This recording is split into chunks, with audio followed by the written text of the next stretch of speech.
big, beautiful RV cruises along the interstate, speeding through the rural roads of America's outback. In the driver's seat, a happy vacationer pilots his vehicle trailer through the wide-open countryside. He's headed for the campgrounds of a national park, part of a dream vacation he's been planning for years. And he loves the cross-country drive, which he finds to be relaxing and fun. His wife, on the other hand, has found all this travel to be exhausting. So she's been sleeping peacefully in the trailer behind him. More than happy to miss the roadside attractions, she'll get up when they finally reach their campsite. Our driver has been drinking coffee all morning to keep alert, but he's been on the road for hours and hasn't seen a rest stop for many miles. After a while, the call of nature becomes irresistible, so he decides to pull over for a quick pit stop. But as he brings his rig to a halt and climbs out of the car, his wife wakes up. It takes her a second to get her eyes open, and she realizes that the camper isn't moving. Well, there can only be one explanation. They must have arrived at their campsite. Thankful that the long drive is over, and anxious to take in some fresh air, she steps out the back door in her nightie. The bright sun blinds her for a moment, but she soon realizes that they haven't yet reached the national park. Unfortunately, at that same moment, her husband gets back in the vehicle, starts it up, and heads on down the road, leaving his beloved behind. She races after him, waving frantically and shouting for him to stop. But our happy camper is already well on his way. Come back! Where are you going? Carl! And the RV doesn't allow him to see his abandoned spouse. Stranded nearly naked on the side of the interstate, the wife is in a serious pickle. Talk about getting the cold shoulder. It's long minutes before she can flag down anyone headed her way. As it happens, the first motorist to come along is a biker who pulls over to take in the bizarre sight of a scantily dressed woman in the middle of nowhere. She approaches the biker and explains what happened. Hi, I was wondering if you could help me. My husband took off in the RV and I just need to ride down the road to find him. The biker admits he's never heard that one before, and he agrees to give her a lift. Really? Thank you. The woman hops on, and off they go.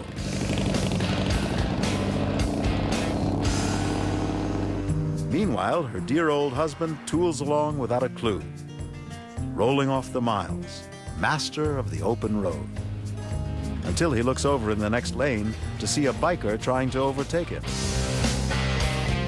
And there, strapped around his back, her nightie flailing in the wind, is his wife. An amusing little travel tale. But did it really happen? Or is someone just taking us for a ride? The story is memorable because it traffics in a universal fear, embarrassment, getting caught with your pants down, so to speak, in a very public situation. Being stranded naked in public, open to the eyes of others, it taps into a primal fear of exposure, of being completely open while others, in fact, have the ability to keep their social masks on. The story's been getting a lot of mileage since the early 1960s, the age when cross-country travel in a home away from home first became a national pastime. These were the days of the classic Airstream trailer, when RVs were towed behind the family car, and they didn't have a restroom on board. Well, in the past, RVs, some of the early ones didn't have bathrooms, didn't have cooking facilities. The most common reason people stop or have stopped in the past is to use the restroom facilities for the wife and kids. Or even the husband, as the legend suggests, which means it might have been possible decades ago. Yet the legend still circulates today as if forgotten family members are a common sight on America's freeways. But are they? Today's RVs offer creature comforts that make these hulking beasts of the highway a totally different animal from those of yesteryear. And most important to our legend, we have our fully functional bathroom, so nobody gets left behind. So the question is, could this little fantasy ever come true in today's RVs? No law says the stop has to be for a bathroom break. Any reason will do. But could an RV captain really fail to see his most valuable cargo left on the side of the road? To find out, we sent Bob Harris, our reality checker, on a mission to test the legend of the RV. I think the myth probably persists because most people haven't actually driven an RV, and in the interests of science, for fuller comprehension, we should really do that ourselves. All we need is a woman to abandon, an RV to abandon her with, and somebody who can drive one of these boats. We start out with some traffic cones to carefully mark the RV's blind spot. Then we crank up this behemoth. We check for our subject while she's both in the blind spot and out of it. Then we begin the test. We head on down the road and leave our damsel in distress.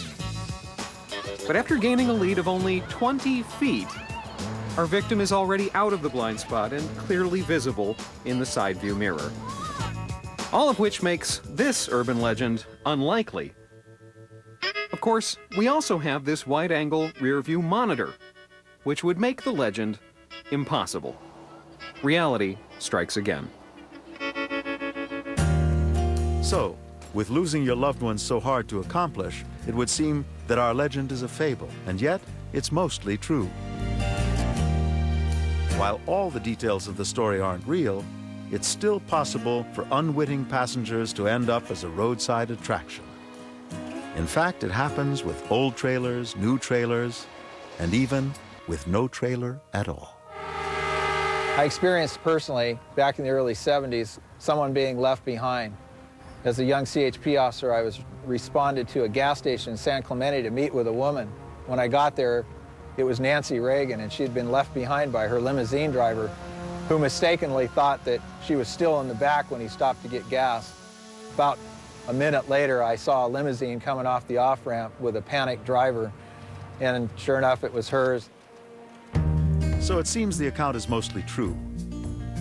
But as with many urban legends, this one takes credible elements and adds some fairy tale frills to amp up the drama or the humor.